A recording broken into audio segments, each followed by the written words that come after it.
বরাক উপত্যকা সফর করে গেলেন বিশ্বের সবচেয়ে ক্ষুদে অধ্যাপক সুবর্ণ আইজাকবাড়ি। মঙ্গলবার ইআরডিএফ ফাউন্ডেশনের চেয়ারম্যানের উদ্যোগে বদরপুর সেন্ট্রাল পাবলিক স্কুলে প্রধান আকর্ষণ ছিলেন 12 বছর বয়সী বিশ্বকাপানো অধ্যাপক সুবর্ণ আইজাকবাড়ি। বিশ্বের সর্বকনিষ্ঠ বর্তমান নিউ ইয়র্ক বিশ্ববিদ্যালয়ের এই অধ্যাপক মঙ্গলবার বদরপুর সেন্ট্রাল পাবলিক স্কুলে শিশু এবং বিজ্ঞান বিষয়ের উপর একাধিক lecture then.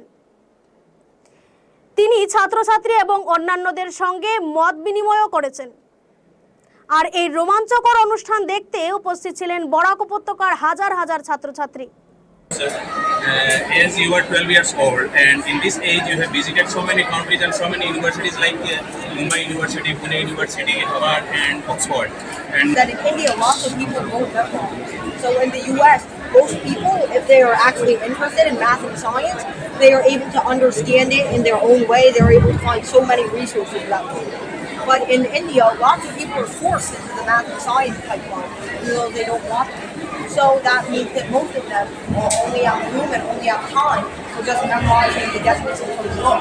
But one positive thing I would say India has, that in the US, the education system is much less rigorous and teachers are often much less inspired and have much less qualifications than in India, where often teachers have PhDs and have worked in the field for a very long time.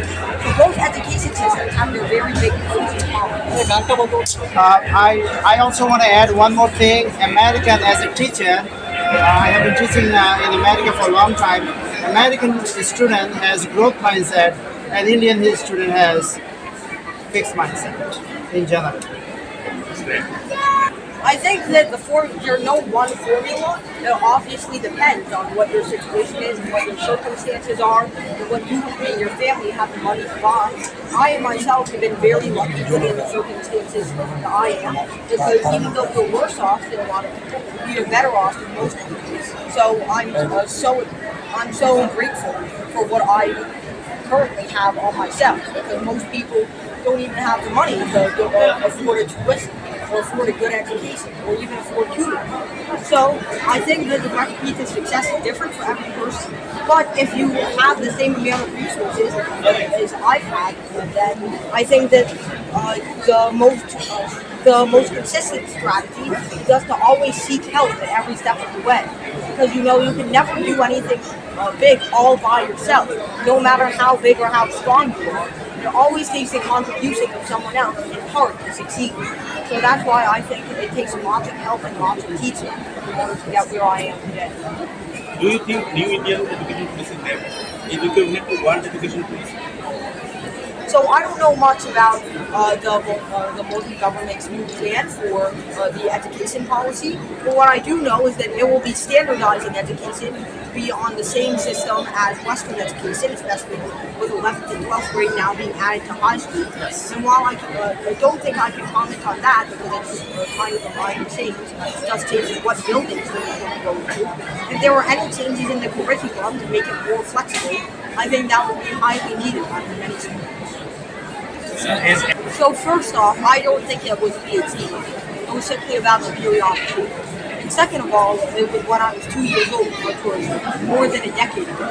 So I cannot remember the question, of course, and the record of it I can't find on the Voice of America to see where the reporter. So of course I cannot remember that question on you right now. But surely there's probably an archive of it somewhere on our own site, Dairy Science Class, which you should visit and subscribe to. So now you actually what is the message to the new generation or new student of this book? I think that it's always important to actually understand everything behind math and science instead of just memorizing it, because your PhD and your future in math and science requires creativity, because a PhD requires discovery of at least one new thing. No matter how small it is, it has to be something no one has thought of before. So any robotic format is not going to work.